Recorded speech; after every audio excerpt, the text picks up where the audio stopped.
नमस्कार, मी doctor Sachin Vitthalrao Jipkate, consultant physician, director, reliable multispeciality hospital. आज मी आपल्याला अस्थमा या बिमारीवरती काही सांगू इच्छितो।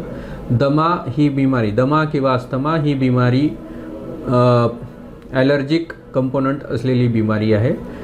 आजकाल ज्या हिशोबाने प्रदूषण वाढत चालले आहे त्याच्यामुळे ही बिमारी वाढते। म्हणून स्वतःच्या श्वासनलिकेचा आणि आजूबाजूच्या सराउंडिंगला जेवढं आपण स्वच्छ ठेवू शकतो तेवढं ठेवायचं। याच्यासाठी नियमित उपचार केला तर याच्यामुळे होणारे जे पुढचे आजार आहेत ते ऑटोमॅटिक कमी होतात। जर आपण इंटरमिटंट उपचार घेताय किंवा बरोबर उपचार घेणार नाही त्याच्यामुळे आपल्या फुफ्फुसांवर विपरीत परिणाम होतो आणि पुढे जाऊन आपला त्रास द्विगुणित होतो।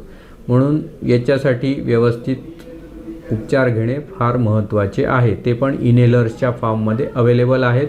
फार स्वस्त आणि फार माफक दरात मिळतात आणि फार इझी टू यूज आहे। थँक्यू।